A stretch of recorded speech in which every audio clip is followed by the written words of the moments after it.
வணக்கம் நண்பர்களே. என்றும் இளமையோட வாழக்கூடிய நீரூற்ற தேடி போற சாகச பயணத்தை பத்தி தான் இன்னைக்கு நாம பார்க்க போறோம். இத சுருக்கமா சொல்லணும்னா, புற்றுநோயால பாதிக்கப்பட்ட பணக்கார ஒருத்தன் இளமையும் சாகாவரமும் தரக்கூடிய நீரூற்ற கண்டுபிடிக்க நம்ம ஹீரோவோட உதவியை நாடுறான். அவரு 2 பேர் கொண்ட குழுவோட சேர்ந்து தங்கச்சியையும் கூட சேர்த்துக்கிறாரு. விலை மதிப்பற்ற 6 ஓவியங்களை திருடி அதுல இருக்க ரகசிய வார்த்தைகளை கண்டுபிடிச்சி அதை டீகோட் பண்ணி எப்படி அந்த அதிசய நீரூற்ற கண்டுபிடிச்சாங்கன்ற கலவரமான காட்சிகளை தரமான சிஜி காட்சிகளோட வெளிவந்திருக்க ஃபவுண்டன் ஆஃப் யூத் படத்தோட விளக்கத்தை பார்க்கறதுக்கு முன்னாடி நம்ம சேனலுக்கு புதுசாக வரவங்க மறக்காம ஃபிலிம் ஃபெதர்ஸ்க்கு சப்ஸ்கிரைப் பண்ணிடுங்க. நோட்டிஃபிகேஷன்ஸ் உடனே வர பெல் ஐகானை தட்டி விட்டுருங்க. எடுத்ததும் லூக்குன்ற ஆராய்ச்சியாளர் விலை உயர்ந்த ஓவிய பொருளை திருடிக்கிட்டு வராரு. அதை அவர்கிட்ட இருந்து ஆட்டையை போடுறதுக்கு ஒரு கும்பல் விரட்டிக்கிட்டு வருது. அவங்க துப்பாக்கியை காமிச்சதும் வண்டியை ஓரமா நிறுத்துற மாதிரி சீன் போட்டு டப்புன்னு அங்கிருந்து தப்பிச்சு ஓட முயற்சி பண்றாரு. பின்னாடியே வெறித்தனமா விரட்டிக்கிட்டு வரவனுங்களை சந்துல பூந்து சிக்க வச்சுட்டு அங்கிருந்து தப்பிக்கிறாரு. இருந்தாலும் அவனுங்க விடாப்பிடியா காரை எடுத்துக்கிட்டு வந்து அவர் மேல மோதிடுறாங்க. உடனே பைக்கை கீழே போட்டு அங்கிருந்து தப்பிச்சு அவர் ஃப்ரெண்டுக்கு கால் பண்ணி, எப்பா என்னால ஃபிளைட்டை பிடிக்க முடியாது, வேற எதனா வழி இருந்தா சொல்லுன்னு கேட்கிறாரு. பக்கத்துல ரயில்வே ஸ்டேஷன் இருக்கு, எப்படியாச்சும் அங்க போய் ட்ரெயின் ஏறிடுன்னு சொல்றாரு. அப்போ கண்ணு மண்ணு தெரியாம சுடுறவனுங்க கிட்ட இருந்து தப்பிச்சு ஒரு பைக்கை திருடி அங்க இருந்து தப்பிச்சு போறாரு. அந்த பைக்ல தள்ளுவண்டி கடையும் இருக்கிறதுனால அதுல இருக்கிற அடுப்பு பத்தி எரியுது. அப்போ பின்னாடியே விரட்டிக்கிட்டு வரவனுங்க வண்டியில அதை பிடிச்சி தள்ளிடுறாரு. அதனால ஏடகுடமா அவனுங்க டிராஃபிக்ல மாட்டிக்கிறானுங்க. இந்த கேப்ல ரயில்வே ஸ்டேஷனுக்குள்ளேயே பைக்கை ஓட்டிட்டு வந்து அழகா ட்ரெயின்ல ஏறிடுறாரு லூக்கு. எப்படியோ தப்பிச்சிட்டோண்டான்னு நிம்மதியா அந்த சீட்ல உட்காந்து தூங்கும் போது அவருக்கு ஒரு கனவு வருது. அதுல ஒரு குகைக்குள்ள பூந்து தங்க பெட்டகத்தை எடுத்து பார்க்கும்போது அவர் கனவு தெளிஞ்சிருது. திடுதுப்புன்னு ஏந்திரிச்சு பார்த்தா எதிர்க்க உட்காந்துருந்த பொண்ணு, நீங்க திருடிட்டு வந்த பெயிண்டிங்க ஒழுங்கா என்கிட்ட கொடுத்துருங்க, இல்லைன்னா என்னோட ஆளுங்க உங்களை கொண்டு போட்டுருவாங்கன்னு மிரட்டுறாங்க. இப்படிலாம் நடக்கும்னு தெரிஞ்சுதான் நானும் அடியாளுங்களை கூட்டிட்டு வந்திருக்கேன்னு துறவிங்களை காட்டுறாரு லூக்கு. அவங்கள பார்த்து சிரிச்சுட்டு, ஒழுங்கா பெயிண்டிங்கை கொடுத்துட்டேன்னா உயிரோட போய் சேருவேன்னு கேட்கறாங்க.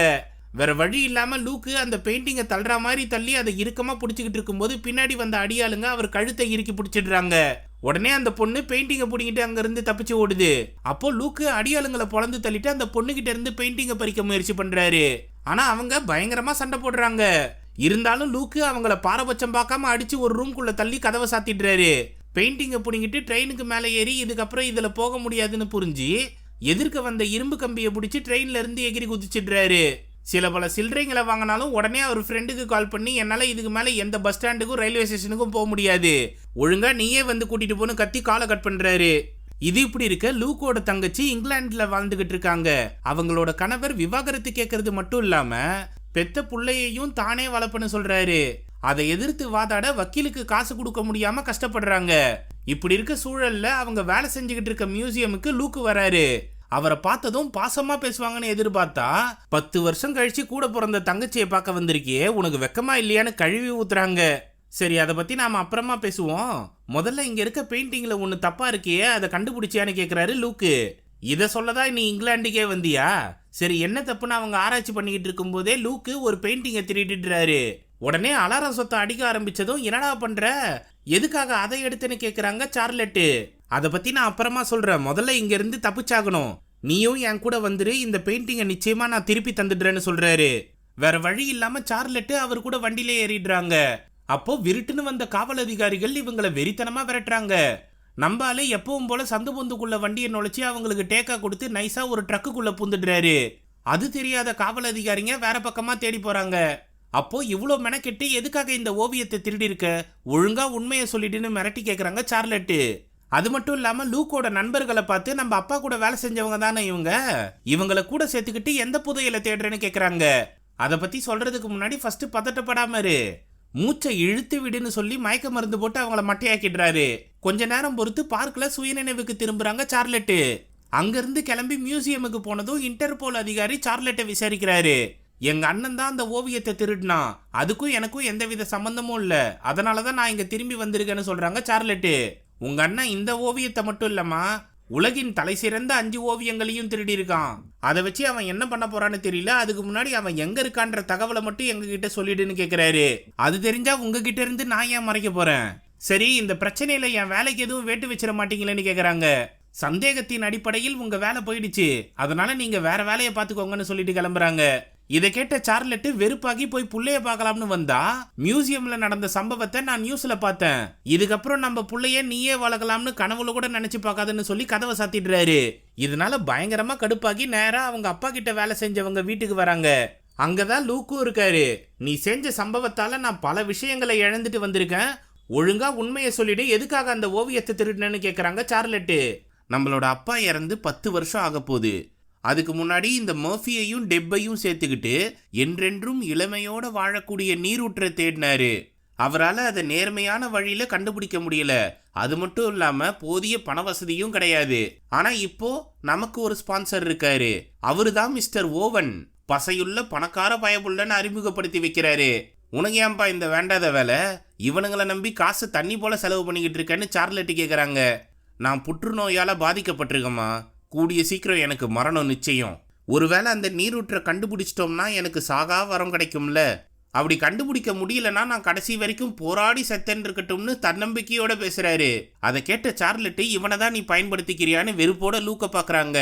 ஏம்மா, அன்றாட வாழ்க்கைக்காக போராடுறதை விட இந்த மாதிரி சாகசத்துக்காக போராடுறது தாம்மா கெத்தே. இந்த நீரூற்றை பத்தி தகவல் தெரிஞ்ச 6 சிறந்த ஓவியர்கள் 1700களில் தலை சிறந்த ஓவியத்தை வரைஞ்சி அதுக்கு பின்னாடி ஒரு குறிப்பையும் மறைச்சு வச்சிருந்தாங்க. அந்த 6 ஓவியங்களையும் நான் திருடிட்டேன். ஆனா பேங்காக்ல திருடின ஓவியம் மட்டும் போலியானதுன்னு இப்பதான் கண்டுபிடிச்சேன். அப்பதான் இந்த நீரூற்றை பாதுகாக்கிற ரகசிய அமைப்பை சேர்ந்தவங்க என்னை அட்டாக் பண்ண வந்தாங்க. அந்த கும்பலுக்கு தலைவியா ஒரு பொண்ணு தான் இருக்கான்னு நினைக்கிறேன். எனக்கு இப்போ அந்த ஒரிஜினல் ஓவியம் எங்க இருக்குன்னு தெரிஞ்சாகணும். அதே போல அந்த ஓவியங்களுக்கு பின்னாடி இருக்க எழுத்துக்களையும் நாம ஒன்று சேர்த்து அடுத்து என்ன பண்ணுன்ற தகவலை கண்டுபிடிச்சாகணும். அதுக்கு உன்னோட உதவி தேவைன்னு கேட்குறாரு. சத்தியமா என்னால் முடியாதுன்னு சார்லெட் மறுத்ததும், ஏமா உன் பிள்ளைய சட்டப்பூர்வமா மீட்டு கொடுக்க என்கிட்ட பல வக்கீல்கள் இருக்காங்க. அதனால தயவு செஞ்சு உதவி பண்ணுன்னு கேட்குறாரு ஓவன். என்ன சொன்னாலும் முடியாது. ஆனால் அந்த ஒரிஜினல் ஓவியத்தை கண்டுபிடிக்கணும்னா நீங்கள் லைப்ரரிக்கு போய் அதை பற்றின புத்தகங்களை படிச்சாகணும்னு சொல்லிட்டு கிளம்புறாங்க. அதன்படி லூக்கு லைப்ரரிக்கு போய் புத்தகங்களை புரட்டி பார்க்குறாரு. அப்போது பேங்காக்ல இவரை விரட்டிக்கிட்டு வந்த பொண்ணு ஒழுங்கா நீ அந்த ஓவியத்தை தேடுற வேலையை நிறுத்திடு, இல்லைனா உன் உயிரை இழக்க வேண்டி இருக்கும்னு மிரட்டுறாங்க. தோடா பயங்கரமா பயமுறுத்துறிய. சரி வந்த விஷயத்தை விடு, பேசாம நாம 2 பேரும் கல்யாணம் பண்ணிக்கலாமான்னு கேட்குறாரு லூக்கு. என் பேரு எஸ்மி, உன்னை கல்யாணம் பண்ணிக்கிறதுக்கு நான் வரல, உயிர் பயத்தை காட்டிட்டு போலாம்னு தான் வந்தேன்னு சொல்லிட்டு கிளம்புறாங்க. அப்போ புத்தகத்துல இருந்து தகவலை தெரிஞ்சுக்கிட்டு உடனே லூக்கு சார்லெட்டை சந்திக்க போறாரு. அவங்க பையன் பியானோ வாசிக்கிறத ரசிச்சு பார்க்கும்போது லூக்கு சார்லெட்டு கிட்ட போய் நீ சொன்னபடி அந்த ஓவியத்தை பத்தி படிச்சு பார்த்தேன். கடைசியா அந்த ஓவியர் கப்பல்ல போயிட்டு இருக்கும்போது எதிரிகள் அந்த கப்பலை தாக்கி சதைச்சிட்டானுங்க. அநேகமா அந்த கப்பல்ல இருக்க லாக்கர் பாக்ஸ்ல தான் அந்த ஓவியம் இருக்கும்னு சொல்றாரு. அப்போ சார்லெட்டோட பையன் வாசிக்கிறத நிறுத்தினதும் இவர் ஏந்திரிச்சு நின்று கை தட்டுறாரு. உடனே அவன் ஆசையோட வந்து மாமாவை பார்த்து நீங்க இன்னும் சாகச பயணத்தை பண்ணிக்கிட்டு தான் இருக்கீங்களான்னு கேட்குறான். ஆமாப்பா, அதில் என்ன சந்தேகம்னு லூக்கு சொன்னதும், உங்களை மாதிரி அம்மாவும் சாகச பயணத்துக்கு போனால் நல்லா தான் இருக்கும், ஆனால் பாவம் அவங்க எப்பவுமே மொக்கையான வேலையை தான் செய்கிறாங்கன்னு சொல்லிட்டு போகிறான். இங்கே பாரு பாப்பா, நான் உன் மூளையை செலவு செய்யலாம் வரல. ஒரு நிதர்சனமான உண்மையை புரிஞ்சுக்கோ. உனக்கு உன் புள்ள வேணும்னா வந்து எங்கள் டீமில் சேர்ந்துக்கோ, அவ்வளோதான்னு சொன்னதும் சார்லட்டும் அந்த குழுவில் சேர்ந்துடுறாங்க. அப்புறம்டா ஓவனோட உதவியால் அட்லாண்டிக் பெருங்கடலில் மூழ்கிட்டு இருந்த அந்த கப்பலை கண்டுபிடிச்சிடுறாங்க. அதில் லாக்கர் இருக்க பகுதியை மட்டும் ஏர் பலூன் மூலமாக மேலே கொண்டு வந்துடுறாங்க. அப்போ லூக்கும் சார்லட்டும் உள்ளே போய் அந்த ஓவியத்தை தேடுறாங்க. அந்த சமயம் எஸ்மி அடியாளுங்களோட அந்த ஹெலிகாப்டருக்கு வராங்க. இதை பற்றி கப்பலில் இருக்க மர்ஃபியும் டெப்பும் லூக்குக்கு தகவல் சொல்லலாம்னு பார்த்தா ஜாமர் மூலமாக சிக்னலை கட் பண்ணி வச்சிருக்காங்க. அப்போ லாக்கர் ரூமை கண்டுபிடிச்ச 2 பேரும் அழகாக வெல்டிங் பண்ணி உள்ளே இருக்க பெயிண்டிங்கை எடுத்துடுறாங்க. அதில் விலை மதிப்பற்ற நகைகளும் இருக்குது. லூக் அதை எடுக்க முயற்சி பண்ணும்போது நாம ஒன்றும் திருடர்கள் கிடையாது, நமக்கு தேவையானதை எடுத்துக்கிட்டு மிச்சத்தை அங்கேயே வச்சிடணும்னு சொல்றாங்க சார்லெட்டு. சரின்னு ஓவியத்தை மட்டும் எடுத்துக்கிட்டு அங்கிருந்து கிளம்பும் போது எஸ்மி அடியாளுங்களோட சுத்து போட்டுடுறாங்க. துப்பாக்கியை வச்சிருந்தாலும் பரவாயில்லன்னு லூக்கும் சார்லெட்டும் அவங்க கூட சண்டை போடுறாங்க. அப்போ அடியாளுங்க ஏடகூடமா சுடும்போது குண்டு ஹெலிகாப்டரை தாக்கிடுது. இதுக்கு மேல இங்க இருந்து ஆபத்துன்னு ஹெலிகாப்டர் ஓட்டுறவன் அங்கிருந்து கிளம்பிடுறான். அதே சமயம் ஏர் பலூனும் ஒன்னா வெடிச்சு அந்த கப்பல் மூழ்க தொடங்குது. இந்த கேப்ல எஸ்மி சார்லெட்டை பிடிச்சி துப்பாக்கி முனையில அந்த ஓவியத்தை கேட்கறாங்க. அப்போ லூக்கு நீ என்ன ஆனாலும் அவளை சுடமாட்டேன்னு எனக்கு நல்லாவே தெரியும்னு பேசி ஜாலம் வளர்த்துறாரு. அந்த சமயம் தண்ணி வேகமா வந்ததுனால சார்லெட்டு எஸ்மி அடிச்சு தள்ளி விட்டுடுறாங்க.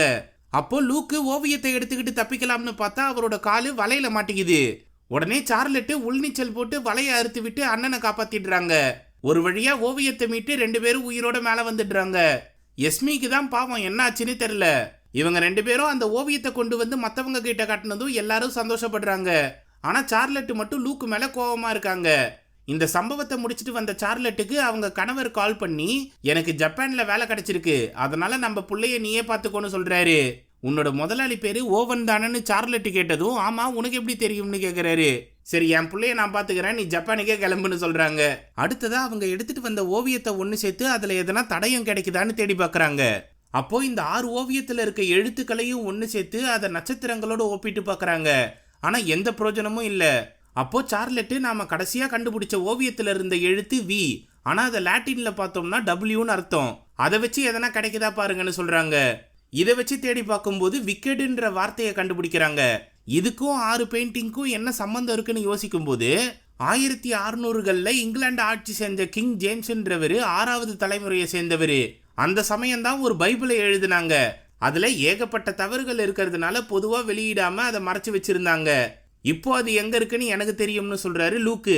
அதுல தான் நாம அடுத்த தடயத்தை தேடி பார்க்கணும்னு சொல்லும்போது கரெக்டா இன்டர்போல் அதிகாரி இவங்கள சுத்து போட்டுடுறாங்க. அதுலயும் சார்லட்டை பார்த்ததும் இந்த திருட்டு கும்பல்ல இருந்துகிட்டே எனக்கு தகவல் சொல்றேன்னு ஏமாத்தன பத்தியா, சூப்பர் கிண்டல் பண்றாரு. அதே சமயம் பேங்காக்ல ஓவியத்தை பறி கொடுத்த ரவுடி கும்பலும் இந்த இடத்துக்கு வராங்க. துப்பாக்கியை காட்டி இன்டர்போல் அதிகாரிகளையே மண்டியிட வச்சிடுறாங்க. அதுல ஒருத்தவன் லூக்க பார்த்து, எங்களையே ஏமாத்தி ஓவியத்தை திருடிட்டு வந்த பாத்தியா, உன்னை சும்மா விட மாட்டேன்னு மிரட்டுறாரு. இங்க 6 விலை மதிப்பற்ற ஓவியங்கள் இருக்கு, அதுல கடைசியா ஒண்ணு எங்க இருக்குன்றது எனக்கு தான் தெரியும். அதை சொல்றதுக்கு முன்னாடி என் தங்கச்சியோட சேர்ந்து 3 பேரையும் நீ இங்க இருந்து விடுவிக்கணும்னு கேக்குறாரு. சரி ஃபர்ஸ்ட் அவங்கள விட்டுருவோம்னு 4 பேரையும் விட்டுடுறாங்க.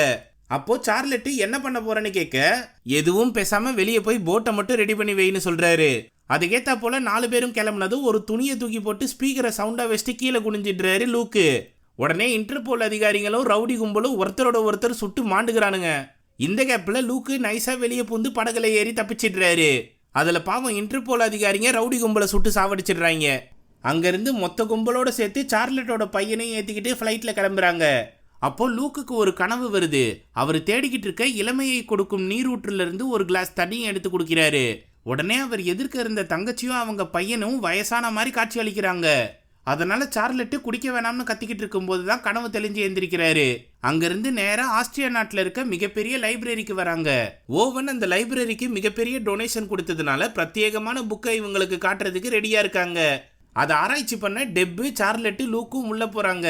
மர்ஃபி மட்டும் விரோதிகம் வந்தா தகவல் சொல்ல வெளியே நிக்கிறாரு. சார்லெட்டோட பையன் ஓவன் கூட உட்காந்து பேசிக்கிட்டு இருக்கான். அப்போ ஓவன் கிட்ட, நீங்க மிகப்பெரிய பணக்காரர் தானே, உங்களுக்கு அதுவே போதும்னு என்னைக்காவது தோணிருக்கான்னு கேட்குறான். அந்த வார்த்தைக்கான அர்த்தம் சாப்பாட்டில் மட்டும்தான்ப்பா இருக்கும், மற்றதுல எதுவுமே இருக்காதுன்னு சொல்றாரு. இன்னொரு பக்கம் லூக்கு கேங்கு லைப்ரரியில இருக்க ரகசிய அறைக்குள்ள புந்து புத்தகத்தை படிச்சுக்கிட்டு இருக்கும்போது அடியாளுங்களோட வந்த எஸ்மி இவங்கள தேடுறாங்க. இதை பத்தி லூக்குக்கு தகவல் சொன்னதும் சார்லெட்டு கிட்ட, நீ புத்தகத்தை ஆராய்ச்சி பண்ணு, நான் வெளியே போய் அவளை பாத்துக்கிறேன்னு சொல்லிட்டு கிளம்புறாரு. கரெக்டா அவங்க தேடிக்கிட்டு இருக்கும்போது நம்மளால ரகசிய கதவை திறந்துட்டு வராப்புல. பார்த்த உடனே கல்யாணம் பண்ணிக்கிறியான்னு கேட்டுவிட்டு நடுக்கடல்ல தத்தளிக்க விட்டு ஓடிட்டியே, நீ எல்லாம் நல்ல குடும்பத்து பையனா?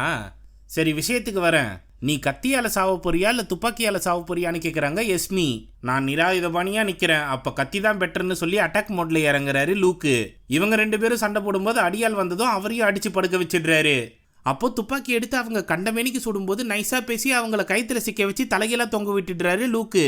இதுக்கு மேல இங்க இருந்து ஆபத்துன்னு புரிஞ்சு பட்டுன்னு ரகசிய அறைக்குள்ள பூந்து சம்பவம் பண்ண வேண்டிய நேரம் வந்துருச்சுன்னு சொல்றாரு. அப்போ லைப்ரரியோட அதிகாரிக்கு மயக்க மருந்து போட்டு மட்டையாகிட்டு அங்க இருக்க டிரைனேஜ்ல ஒரு குட்டி பாம்பை வச்சு வெடிக்க வச்சிடுறானுங்க. அதை பார்த்த சார்லெட்டு, என்னையா நீங்க திருடுவீங்கன்னு தான் தெரியும், இப்படி தீவிரவாத வேலை எல்லாம் பாக்குறீங்கன்னு கேக்குறாங்க. அதை பத்தி அப்புறமா பேசிக்கலாம், முதல்ல பைபிளை தூக்கி இடத்த காலி பண்ணுன்னு அங்க இருந்து கிளம்புறாங்க. அதே சமயம் வெளியே ஓவனை தாக்க வந்த 2 பேரையும் அசால்ட்டா அடிச்சு மட்டை பண்ணிட்டு சார்லெட்டோட பையனை கூட்டிட்டு கிளம்புறாரு. அப்போ டிரைனேஜ் வழியா போனவங்க வேற வழியா வெளியே வந்து கார்ல ஏறி கிளம்பிடுறாங்க. அதே சமயம் லைப்ரரிக்கு வந்த இன்டர்போல் அதிகாரி ஓவனை பிடிச்சா இவங்க எல்லாரும் மாட்டிப்பாங்க. முதல்ல அவனுக்கு சொந்தமான கப்பல், பிளெயின்னு எல்லாத்தையும் ட்ராக் பண்ணுங்கன்னு உத்தரவிடுறாரு. இந்த பக்கம் எல்லாரும் ஹோட்டலுக்கு வந்ததும் சார்லெட்டு கிட்ட ஓவன் சண்டை போட்டதை பத்தி சொல்றான் சின்ன பையன். அதை கேட்டு, நீங்க பண்ற சம்பவங்களுக்கு மத்தியில என் குழந்தைய வச்சுக்கிட்டு இங்க வாழ முடியாதுன்னு சொல்றாங்க சார்லெட்டு. அப்போ இவங்க எடுத்துட்டு வந்த புக்கை ஸ்கேன் பண்ணி அதுல இருக்க கோடை கண்டுபிடிச்சிடுறாங்க. ஆனா அது எதை குறிக்குதுன்றத பத்தி தான் இவங்களால கண்டுபிடிக்க முடியாம இருக்கு. அப்போ குட்டி பையன் அந்த கோடை பார்த்து இது நம்பர் கிடையாதுன்னு சொல்லும்போது, இனிமே நமக்கு இங்க வேலை இல்ல, முதல்ல இங்க இருந்து கிளம்புவோம்னு 2 பேரும் போயிடுறாங்க. அவங்கள பத்தி கவலைப்படாம முதல்ல இந்த கோடை எப்படி கண்டுபிடிக்கிறதுன்னு யோசிக்கிறாரு லூக்கு. அப்போ ஹோட்டலை விட்டு போகும்போது குட்டி பையன் சார்லெட்டு கிட்ட, அந்த கோடை நான் கண்டுபிடிச்சிட்டேன், அது நம்பர் கிடையாதுன்னு சொல்றான். உடனே அவனை மேல கூட்டிட்டு வராங்க சார்லெட்டு. அதை பார்த்து லூக்கு சந்தோஷப்படுறாரு. சரி, எல்லாரும் இந்த கோடை நம்பர்ல தேடிக்கிட்டு இருக்கீங்க, ஆனா இது மியூசிக்கல் நோட்டு, அதோட டியூனு இப்படிதான் இருக்கும்னு லேப்டாப்ல போட்டு காட்டுறான். அதை ஆராய்ச்சி பண்ணி பார்க்கும்போது 7 ஸ்வரங்கள்ல வருது. அதுவும் அந்த டியூனோட காலகட்டத்தை ஆராய்ச்சி பார்க்கும்போது பண்டைய காலத்தோட 7 அதிசயங்கள்ல ஒத்து போகுது. இப்போ இவங்க ஏற்கனவே கண்டுபிடிச்ச தடயத்தையும் இப்பயும் வச்சு பார்க்கும்போது உலகின் பழம்பெரும் அதிசயமான எகிப்தில் இருக்க பிரமிடுக்கு தான் போகணும்னு கண்டுபிடிச்சிடுறாங்க. அங்க கிளம்புறதுக்கு முன்னாடி நமக்கு பாதுகாவலர்கள் தேவை, அப்பதான் என் பிள்ளைய நான் கூட்டிட்டு வருவேன்னு சொல்றாங்க சார்லெட்டு. அதுக்கு ஒத்துக்கிட்டு நம்ம கிளம்பலாம்னு சொல்றாரு ஓவன்.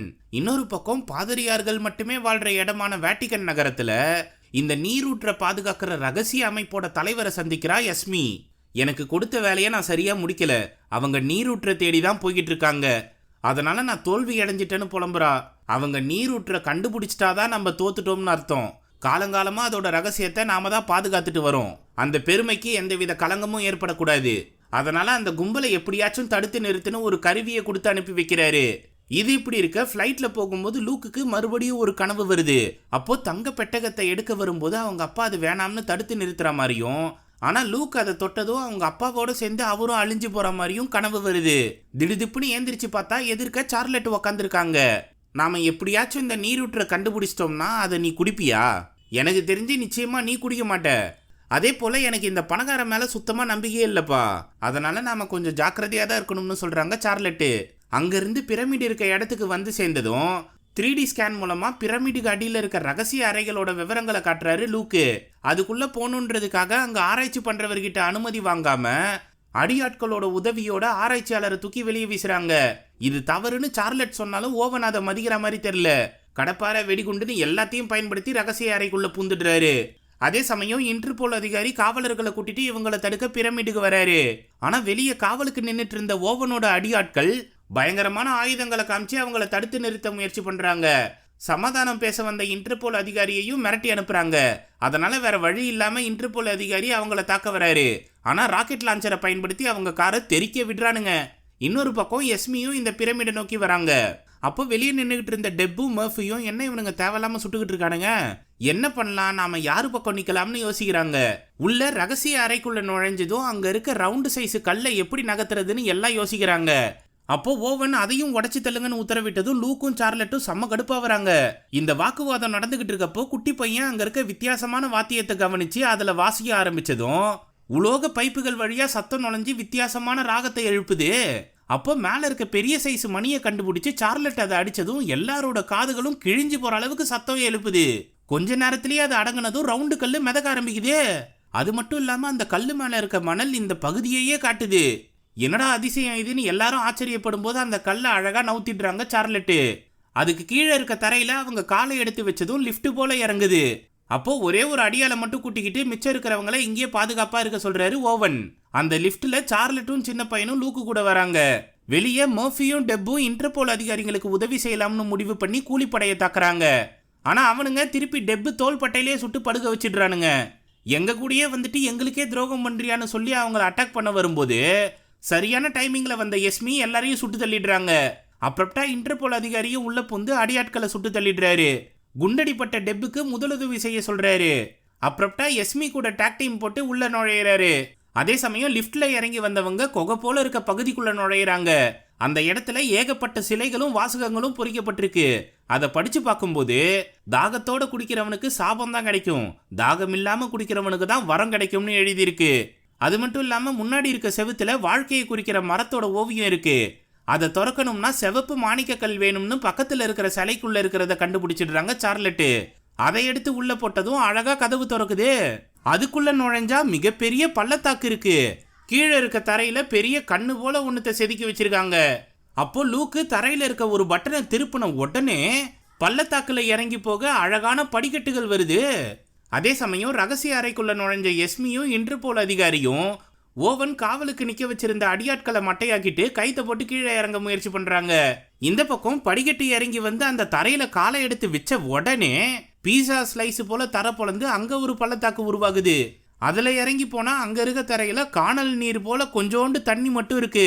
அதை பார்த்து ஆச்சரியப்படாம இதை தான் நாம தேடி வந்தோமான்னு ஓவன் கேட்க, வேணும்னா நீயே அதை குடிச்சு சோதனை பண்ணி பாருன்னு சொல்றாரு லூக்கு.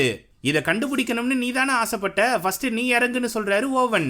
அதை கேட்ட சார்லட்டு, டேய் அவன் உன்னை வச்சு சோதனை பண்றான்டா, எனக்கு தெரிஞ்சு அவனுக்கு எந்தவித புற்றுநோயும் இருக்காதுன்னு நினைக்கிறேன், என்றென்றும் இளமையோட இருக்கணும்னு தான் இந்த தண்ணியை குடிக்க வந்திருக்கான், அதுதானடா உண்மை பணக்கார பக்கின்னு கேட்குறாங்க. உடனே துப்பாக்கியை நீட்டி, நானும் பார்த்துன்னு இருக்கேன், நீ எப்போ பார்த்தாலும் ஓவரா பேசின்னு இருக்க, கொஞ்ச நேரம் வாயை மூடிட்டு சும்மா நில்லுன்னு கத்திட்டு டப்புன்னு லூக்க சுட்டுடுறாரு. இப்போ உன்னோட காயத்தை சரி பண்ணோம்னா அந்த தண்ணியை எடுத்து குடின்னு சொல்றாரு. வேற வழி இல்லாம லூக்கும் பீதிலேயே அந்த பாறையில இறங்கி தண்ணி பக்கம் போறாரு.